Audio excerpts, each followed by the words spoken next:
Now, we knew coaches were going to get fired after the season. But 2 months after the season? Welcome back, hockey fans. Welcome in if this is your first time to the channel. I'm Josh. This is the Hockey Flow, and today it's Friday, July 1st, 2022. That's right, we got some huge coaching news to get through. We had some hiring and some firing today, but we're going to get to that in just a moment on Today in Hockey. But first, we got to go through Today in Hockey history. Then we're going to get into those headlines. Like I said, a couple of big coaching moves today, so we gotta break those down, see what's going on. Are the Sharks in crisis? I don't know. And then for our article deep dive, we're going to round out the video with a real fun one. We're going back to the hockey news, and the excellent Ryan Kennedy, he put together a list of 5 free agents from the Stanley Cup Finals teams. We're going to play a little game of who stays, who goes, so stick around for that. If you do enjoy the content, take a moment, like the video, subscribe to the channel. I really do appreciate it. Helps us out a ton as we're just getting started, and go ahead, leave a comment, let me know your thoughts on everything. If you agree, disagree, I absolutely love talking hockey with you guys. But again, it really helps us out, and I do appreciate it. So let's get right into it, shall we? All right, Today in Hockey history. On this date, July 1st in 2018, the Toronto Maple Leafs signed John Tavares to a 7-year, $77 million extension. Leafs fans, let me know in the comments if you believe this has worked out. I wouldn't say it has so far yet. He had an excellent first season, 47 goals. That's wonderful, but boy, he just hasn't really been exactly that these last couple years, and he's just getting older. So let me know in the comments. But we got to get to the headlines. Like I said, big coaching news on the good end of the spectrum. The Boston Bruins, you guys hired a new head coach, Jim Montgomery, the former Blues assistant, was with the Blues the last couple of years, and then previously was with the Dallas Stars, and actually did really well with the Stars. Was fired for conduct detrimental to the team, that whole thing, but he did come out and talk about his struggle with substance abuse and all that, so good for him that he's now clean, sober, and able to take the reins of a team again. I know he's done such an excellent job with the Blues the last couple of seasons. The Blues did so well, ran to that Avalanche team this year, but very excited to see what Jim Montgomery can do with the Boston Bruins. Absolutely. All right, now we got to get into it. I'm sure a lot of you guys, I woke up to this news today, so I'm sure a lot of you guys did too, but the San Jose Sharks, they cleaned house. They fired their head coach, Bob Boner, and along with 3 of his 4 assistants.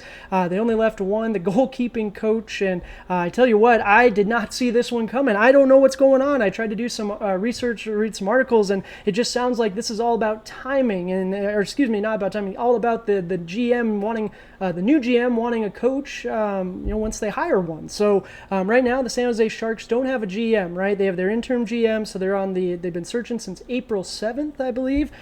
So essentially, the interim GM came out today and said, we want the new GM to be able to put a staff in place. I feel like you would have known that, a couple months ago, because right now you're kind of taking these coaches are at a disadvantage now. There's only one NHL head coaching vacancy now, 2 with the Sharks job, but there's only one job. The Jets job still open. There's a few assistant jobs open, of course, but man, just the timing is just so odd on this one. So Sharks fans, let me know how you feel about this one. I understand missing the playoffs is unexcusable, but man, firing your coach and his assistants less than a week before the draft, and we got a lot of moving parts right now, so timing feels rough, but we'll do some more digging. Maybe we can do an article deep dive on that one tomorrow. But all right, article of the day, it's time. Like I said, we're going back to the hockey news and the excellent Ryan Kennedy. 5 Stanley Cup Final free agents your team should want. So he went ahead and gave us a list. Here's the 5 players, and we're going to walk through each one of them, and we're going to play a little game of who stays, who goes. So who's staying with their team,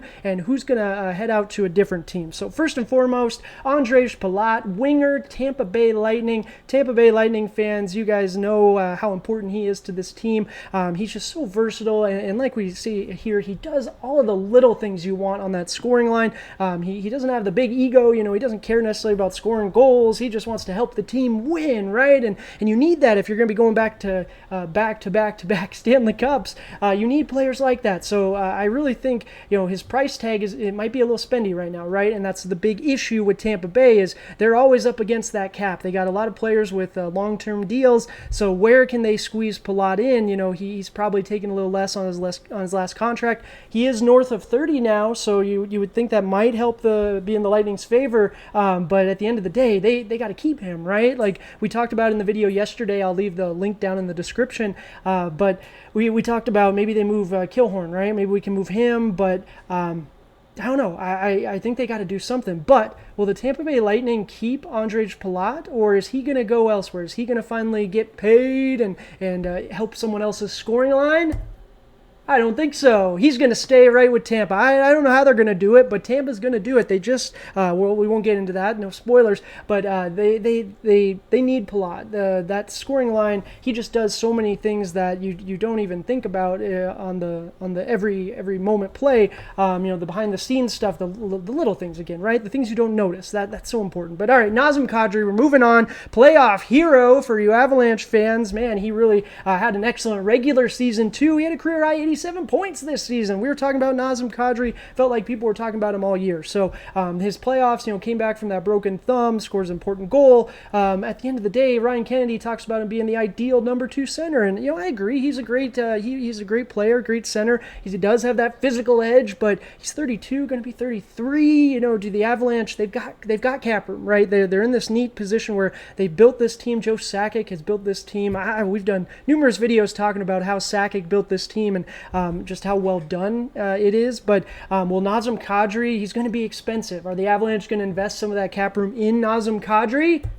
I don't think they are. I think they are going to move on. I think they're going to spend that money elsewhere. Where? I'm not sure. I would love to see them bring back, all of these players, right? But I just don't see this one. I think Kadri, he won his cup. I think it's time for him to go get paid.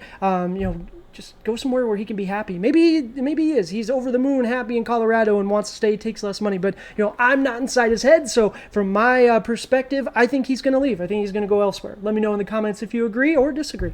Valerie Nichushkin, man, what a breakout. And I tell you what, every time I see the name, all I can think is, oh my gosh, Jesse Puljujärvi, are you going to turn into Val Nichushkin 2.0? We can't let you go, especially at that price point. But that's a topic for another day. Val Nichushkin, size, speed, and he's a terror on the forecheck. He works so hard, and we talked about it again. We've done videos on Nichushkin as well. That work ethic, that determination. He had the chip on his shoulder. When everyone said he was done, he believed in himself. You need players like that. Now, I think he's going to get paid a lot more than Mr. Ryan Kennedy does. Mr. Ryan Kennedy was thinking double his salary this year at 2.5, so we're looking at $5 million a season.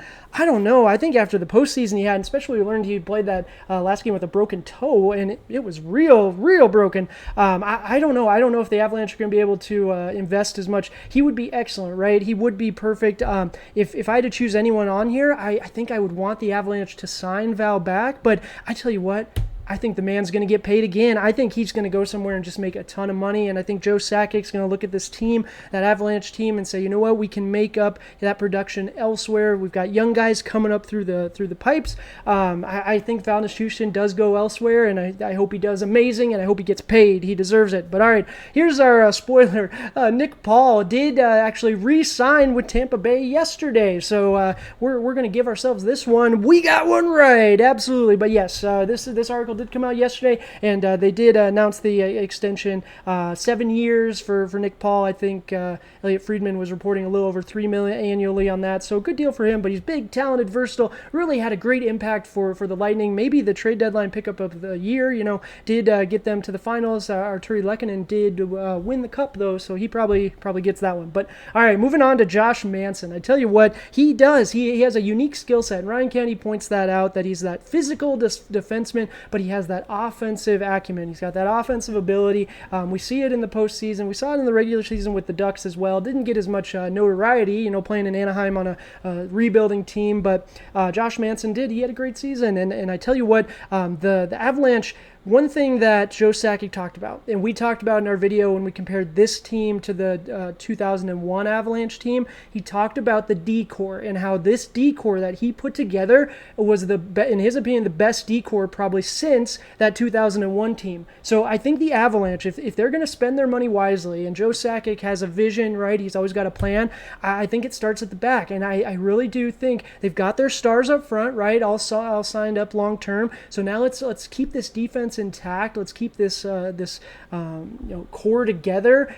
Josh Manson was a big part of excuse me, goodness. Yeah, Josh Manson was a big part of that. I think for sure he's going to re-sign in Colorado. I tell you what, let's go Avalanche. Josh Manson sticking in Colorado. But you guys let me know, out of these 5, well now 4 after Nick Paul signed, which of these 4 would you want your team to sign? Who's your favorite? And if you don't want to play that game, where do you think one of these guys are going? Let me know down in the comments. I really do appreciate you guys. That's going to do it for the video today, but if you made it this far, I really do appreciate you. We are doing a giveaway at the channel, absolutely. We're on that race to 100 subscribers, so if you're subscribed, thank you so much. If you're not and you made it this far, man, go ahead. I really would appreciate it. But once we hit that 100 mark, we're going to do a special video, and we're going to give away a $100 gift card to NHL shop. We're going to let you pick something out from your favorite team just as a token of my appreciation, because I really do appreciate it. I thank you guys. Until tomorrow,